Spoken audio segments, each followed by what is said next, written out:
축구는 전체가 하나가 안 되면 게임에서 진다는 그런 매력이 있어요. 또 거친 숨을 이렇게 주고받는 이 매력이 아닐까 싶습니다.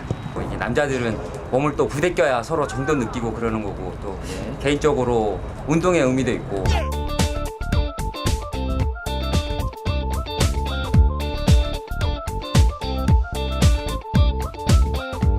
정확히 인사이드 툭툭. 인사이드는 볼이 절대 뜨는 게 아니야. 더 가까이.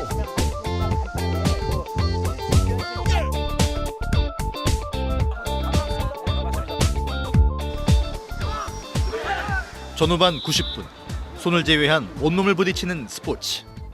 좋게 이야기하면 열정, 조금 나쁘게 이야기하면 약간의 폭력성과 같은 축구는 발의 전쟁입니다. 발의 도전이며 치열한 사투입니다. 이는 인간의 자연스러운 욕구 충족의 축소판이라 볼 수 있습니다. 일정한 규칙과 의외성이 만들어내는 조화, 이것이 바로 축구의 매력입니다. 승리를 위해선 심장이 터질 듯 뛰어야 하고 상대를 압도해야 할 정신력과 투지는 기본입니다. 허접한 체력이라면 운동장에서 맥을 주지 못해 뛰고 나면 입에선 단내가 날 것입니다. 어정쩡한 플레이를 했다간 감독 눈밖에 나서 벤치 신세를 질 것이 뻔합니다. 다음 게임 주전을 장담하지 못합니다. 축구는 승패가 있습니다. 무엇보다 남자 기질에 맞는 운동이라 자존심이 동반되고 여기에 승부욕까지 더해져 젊은 선수일수록 혈기를 주체 못해 자주 다툼이 일어납니다. 무엇보다도 기본기가 없다면 또 제대로 된 훈련이 없는 한 범실은 반복됩니다. 꺾인 것 같은데? 오버페이스했어, 오버페이스. 젊은 혈기에 또 맡기셨구만. 사람은 공보다 빠르지 않습니다. 공간을 찾기보다는 공이 자신에게 오기만을 기다리는 플레이. 불필요한 볼터치는 분명 공공의 적입니다. 허공의 내차는 정체성 없는 킥, 컨트롤이 되지 않는 볼. 이 모든 것은 축구를 좋아하더라도 좋아할 뿐입니다. 집중이 요구되는 순간 크로스가 올라갑니다. 페널티 구역으로 낮고 빠르게 다가오는 궤적. 볼을 이마에 맞추려 하는 몸부림. 굶주린 하이에나 때가 따로 없습니다. 하지만 공을 주시하는 선수들의 눈은 감겨 있습니다. 이 영상을 보는 당신에게 던질 질문입니다. 당신이 축구마니아이건 아니건 간에 이런 상황에서 당신이 뛰고 있다면 당신의 눈은 요동치 않을 자신이 있습니까? 여기서 말하는 눈은 영적인 면을 의미합니다. 만약 자신이 없다면 이 영상을 끝까지 봐야 할 것입니다. 왜냐하면 당신의 눈은 무뎌져 있기 때문입니다.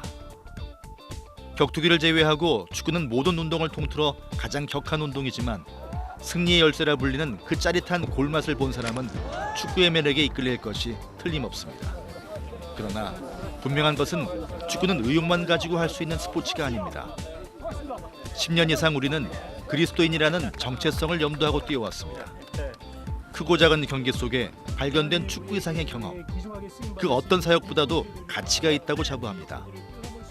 이제 시간표가 도래했습니다. 그 스토리를 공개합니다.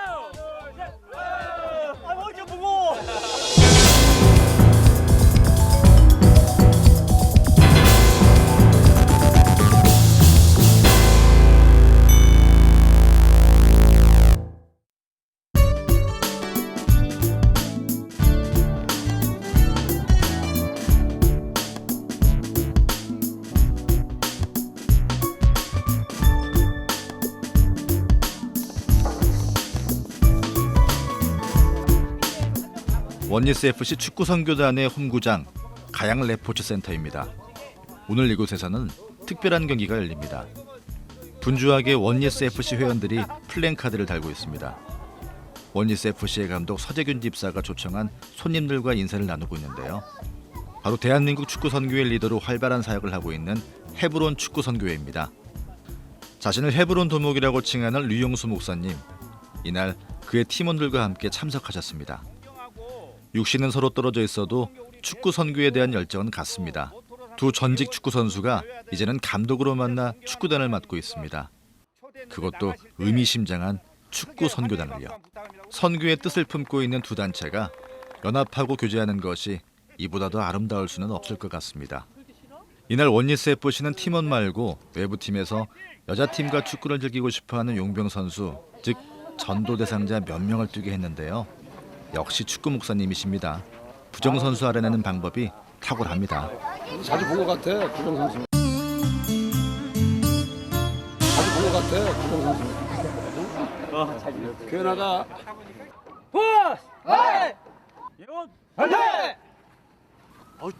경기가 시작되었습니다. 오늘 경기는 친선 경기입니다. 분명한 사실은 성별이 다른 여성과의 시합. 물론 서너 명의 남자가 낀 혼성팀이지만 주축 멤버는 여성입니다.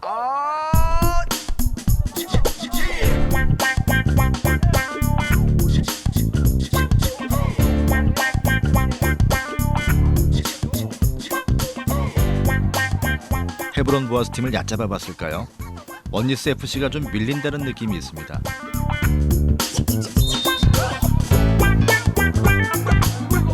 정확한 킥력에 전상훈 집사가 어리둥절해합니다. 패스나 뭐 압박이나 전술이나 이런 부분에서 그 사람들 골을 많이 넣는 게 중요한 게 아닌 것 같아요. 뭐냐면 경기를 어떻게 끌어갈까 그런 모습들을 보면서 우리가 많이 배운 것 같아요. 많이 그걸 배워야 돼요.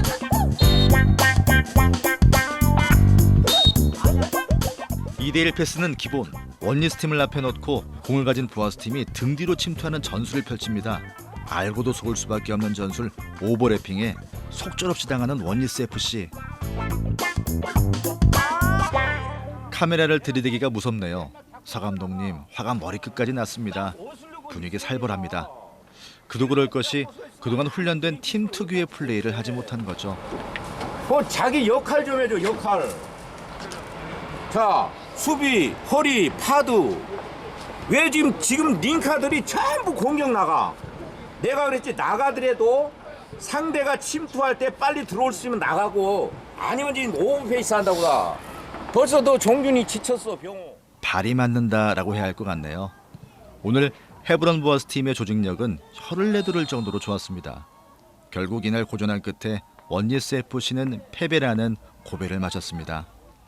너무 많이 무너져 있던 것 같습니다. 그리고 너무 여자라는 것 때문에 얕잡아 봤다 한 것들이 있고요. 그리고 경기 축구장에서 가장 기본적으로 해야 될 킥, 그 다음에 패싱력, 또 볼 컨트롤하는 거, 그 다음에 저희들이 가장 밀고 있는 그 조직력이 다 무너져서 나오지 않았던 것 같습니다. 그래서 정말로 안타까웠고요.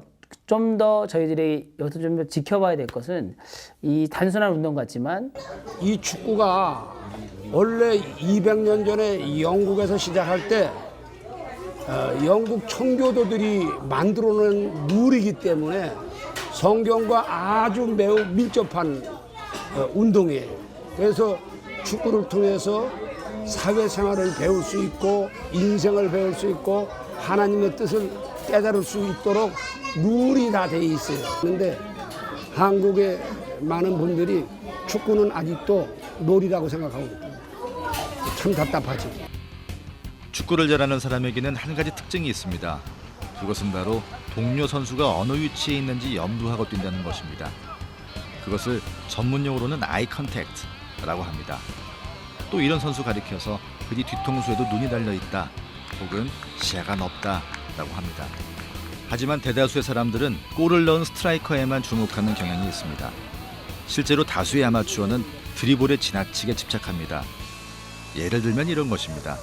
멋진 페인트로 한두 사람을 가볍게 제치고 강력한 슛을 날려서 골네트를 가르는 멋진 골. 이런 판타지가 축구를 하고 싶어하는 사람들의 이상이 아닐까 합니다. 해치나 무덤 같은 생각입니다. 어찌 보면은 교만한 말일 수도 있지만은 저는 선수 스타일만 보면은 그 선수의 스피릿이 보입니다. 중요한 건 그런 플레이 면에 영적인 면이 있다는 겁니다.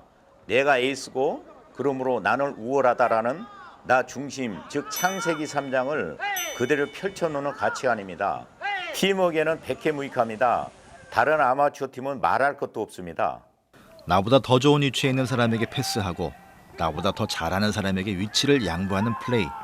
그야말로 축구를 제대로 아는 사람들입니다. 시야가 넓은 선수는 사람 위치를 염두하면서 뛴다는 것입니다. 그리고 플레이하는 과정을 생각합니다. 어설픈 골보다는 과정을 통해 만들어지는 팀워크에 더 큰 가치를 둔다는 것이죠.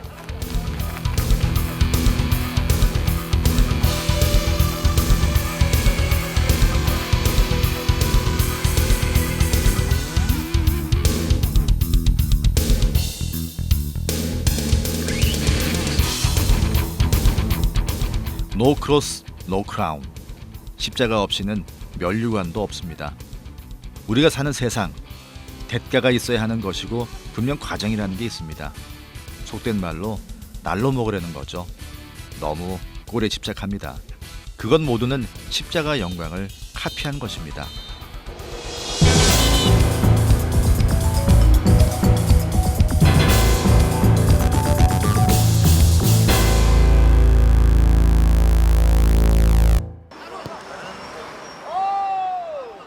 나이가 좀 있어 보여도 현직 체육교사에서부터 전직 축구선수로 구성된 발놀림 FC. 딱 봐도 축구 매니아입니다. 우리 원니스 FC. 표정 관리를 하고 있지만 심적으로 이미 눌려있는 듯합니다. 이런 경험은 모두에게 한 번씩은 있을 것입니다. 빅토리 비포 파이트. 이겨놓고 싸울 수 있는 유일한 곳은 어디일까요? 바로 정상에서 보는 것입니다. 축구 경기가 한눈에 내려다 보이는 곳. 경기장 상단에 있는 스탠드. 이곳에선 넓은 시야가 확보되어 선수 개개인의 능력과 컨디션을 한눈에 볼 수 있습니다. 그래서 우리 후보 선수들은 늘 말이 많습니다. 전체적으로 제가 봤을 때 교회 축구의 한국. 아니 우리 멤버 2명이 아니잖아. 그러니까 어디? 아니 그건 상관없어. 키 큰 애 쟤네들이 들어가서 도움이 되는 게 있지. 쟤네들이 기량이 월등한데. 아니 얘 호흡이 맞아야 돼. 호흡을 잘 맞는데 우리는 원래 안 맞아 호흡이. 우리가 호흡이 맞냐 우리가. 자, 그렇다면 어떻게 하면 축구를 잘할 수 있을까요? 상대편 에이스에게 한번 들어보겠습니다. 축구를 잘하고 싶으면 첫째는 뭐 시야를 많이 넓혀야 되고, 두 번째로는 자기 트리핑이 잘 돼야 되고, 세 번째로는 뭐 하다못해 이제 친화력이 있어야죠. 팀원들하고. 그래야지 융합이 잘 돼서 잘 되게 돼 있어요. 제가 우리 팀의 공격수 스트라이커인데 뭐 골을 많이 넣기도 하지만 또 감독님한테 많이 이렇게 이런 소리를 듣는데 뭐냐면 볼 트래핑이 약해가지고 상대에게 많이 빼앗긴다는 소리를 많이 들어요. 그래서 제 스스로도 많이 느끼는데 그게 왜 그럴까 생각해봤는데 어렸을 때부터 몸에 배지 않고 또 기본기가 안 돼 있기 때문에 그런 것 같은데 그걸 다른 용어로 말하면 각일이 안 돼 있기 때문에 그런 것 같다는 생각을 많이 갖습니다. 어린아이들은 축구를 가르쳐 주면은 몸으로 먼저 표현을 하는 거예요. 그러니까 몸으로 이해하기 전에 먼저 몸으로 다 익히는 거죠. 없을 때 어떻게 차고 또 공이 왔을 때는 어떻게 차고 그다음에 없을 때 어떻게 움직이고 이것들이 몸으로 일단 이해한 다음에 그다음에 뭐 익힌 다음에 이해하는 거죠. 근데 어른들은 다릅니다. 어른들은 이미 벌써 많은 것들이 들어와 있기 때문에 각인되어져 있기 때문에 몸 안에 뭔가 축적이 돼 있어요. 그렇기 때문에 머리로 이해를 하려는 거죠. 선생님이 이렇게 하고 코치가 이렇게 얘기하려고 하면은 머리로 이해하니까 이게 몸으로 표현이 안 되는 거예요.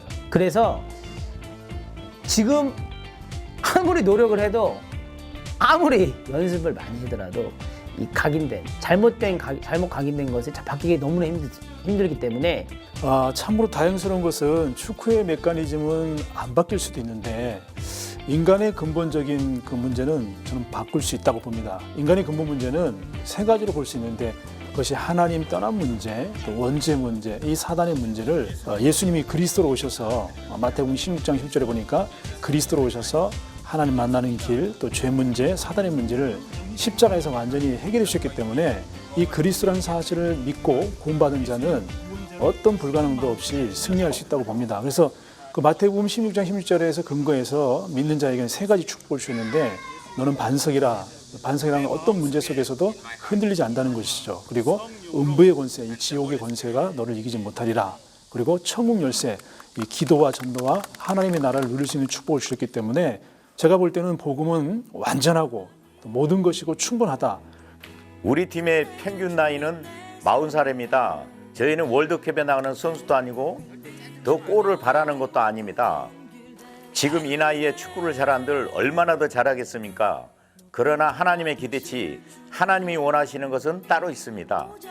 바로 그것은 최선을 다하되 승패에 연연하지 않는 여유, 축구를 통해 복음을 누리는 즐거움이 있기 때문입니다. 이 화려한 세상에서 우리가 원하는 것은 승리란 목적이 아닙니다. 하나님께서 우리를 부르신 부름의 상, 그것은 즉 우리를 부르신 것이 상이기에 세상적으로 이루어지는 것들은 덤일 뿐 모든 것이 될 수 없습니다. 이처럼 서밋에 선다는 것은 가시적인 최고가 아닙니다. 그것은 예수 그리스도 앞에 나 자신을 내려놓는 것입니다. 그 이유는 다음과 같습니다. 테텔레스타이. 우리는 이겨놓고 싸우니까요.